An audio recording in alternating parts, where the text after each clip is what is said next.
पूरी रामायण का सार मैं थोड़ा बताना चाहता हूँ। हमारे जीवन में हम सबको एक कथा से अच्छा मैसेज ग्रहण करना है।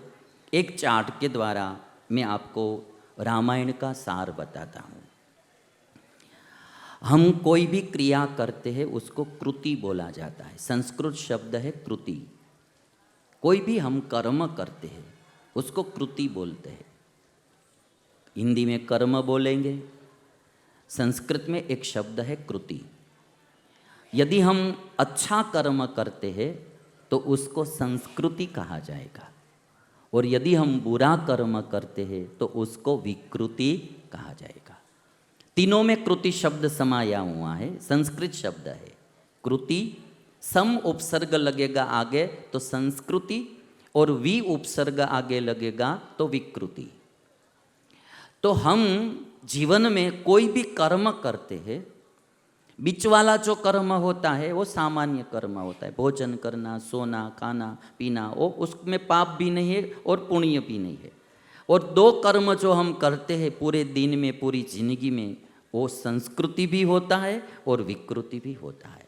या अच्छे कर्म करते हैं या बुरे कर्म करते हैं। और कर्म करते करते हमारी आत्मा में एक आदत हो जाती है जिसको हम स्वभाव बोलते हैं या प्रकृति बोलते हैं। संस्कृति या विकृति, अच्छी क्रिया या बुरी क्रिया बार बार हम करते रहेंगे तो उसमें से प्रकृति बन जाती है, जिसको हम स्वभाव बोलते हैं, प्रकृति बोलते हैं। अच्छी क्रिया करते करते भी प्रकृति बन जाती है, बुरी क्रिया करते करते भी प्रकृति बन जाती है। व्यसन में आप सब ने देखा होगा, आप 25 साल के हो गए तब तक तंबाकू नहीं खाई थी। बाद में जब खाना शुरू किया, खाते गए 10 साल 15 साल, फिर एक आदत बन जाएगी, फिर छूटना मुश्किल हो जाएगा। शराब में भी यही चीज़ होती है। कोई भी व्यसन है हमारे जीवन में, पहले नहीं था, फिर हम बार बार करते रहे तो उसकी एक आदत बन जाती है, फिर उसको छोड़ना मुश्किल हो जाता है। अच्छी क्रिया में भी यही होता है। ये पंडाल में भी हमने देखा है ने कि पहले दिन जो आए तो कोई इसलिए आए थे कि भाई 1 घंटा आएंगे, आपने आमंत्रण दिया है तो, किंतु सुना और अच्छा लगा तो 7 दिन तक आते ही रहे, है ना भाई। तो एक आदत बन जाती है ना, हर दिन करते रहेंगे जो कोई अच्छी क्रिया या बुरी क्रिया, उसकी एक आदत बन जाती है, प्रकृति बन जाती है। अब मैं आपको बताता हूँ यही क्रियाओं के कारण जो बनता है। अभी आप देखेंगे, संस्कृति को संस्कार हम बोलते हैं, विकृति को विकार भी बोलते हैं। संस्कृति जिसमें होती, जो अच्छी क्रिया आदमी करता है उसको संस्कारी कहते हैं, और जो बुरी क्रियाएं करता रहता है उसको विकारी आदमी कहा जाता है। संस्कारी को ही हम सज्जन पुरुष कहते हैं, विकारी को ही हम दुर्जन पुरुष कहते हैं। सज्जन को ही हम देव कहते हैं और दुर्जन को ही हम दानव कहते हैं। देव और दानव दोनों एक ही पिता की संतानें थी।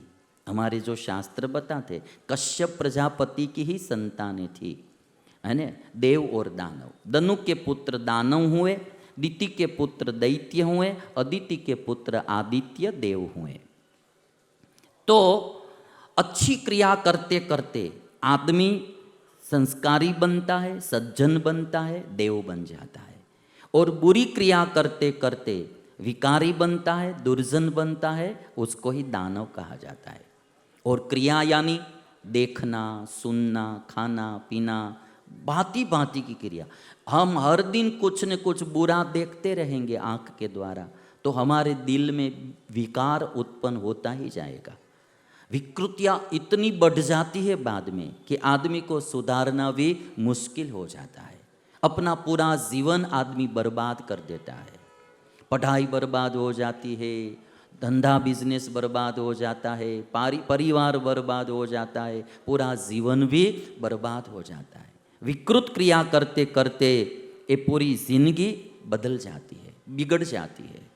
और अच्छी क्रिया करते करते आदमी इतना सुधर जाता है, इतना महान बन जाता है, सभी का भाव प्रेम उसको मिलने लगता है।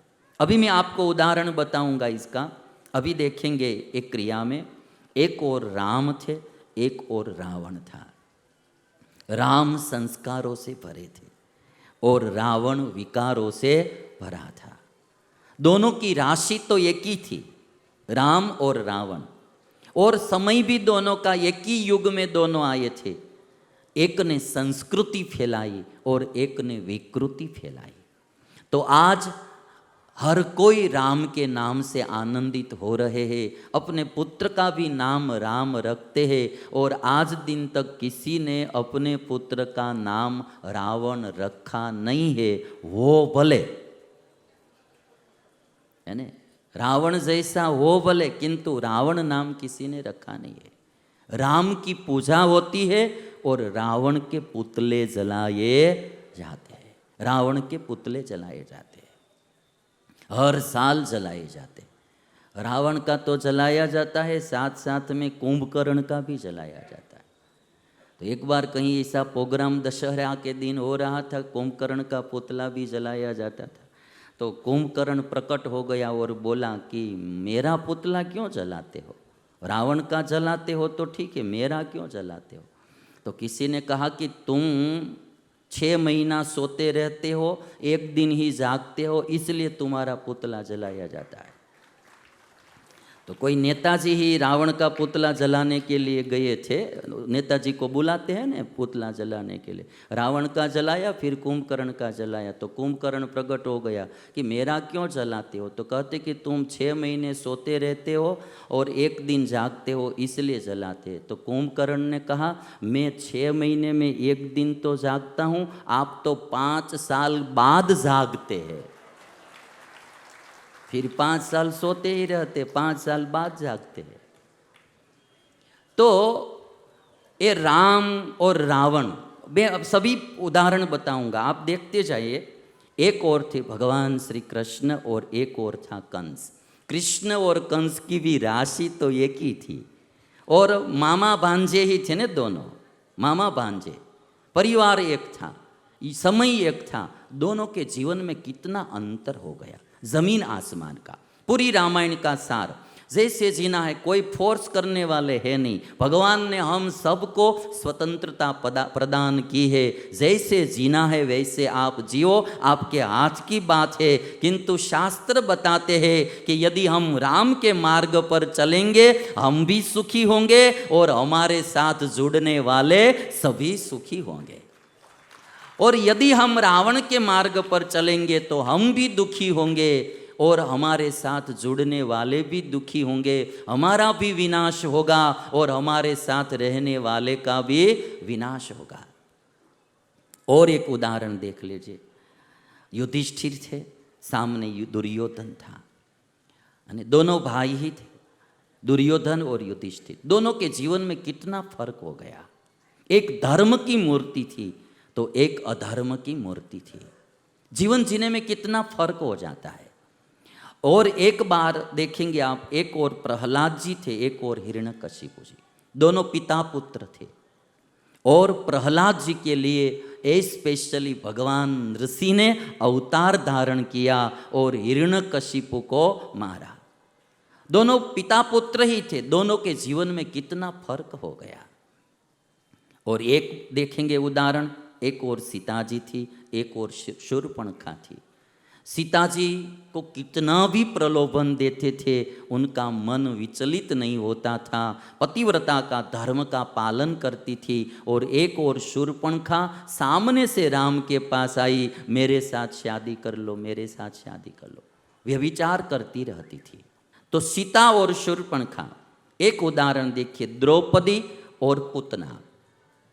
द्रौपदी के 5 पुत्रों को अश्वत्थामा ने मार दिया, तो भी द्रौपदी ने क्षमा कर दी कि ये गुरु द्रोणाचार्य का पुत्र है, उसको जीवित जाने दो।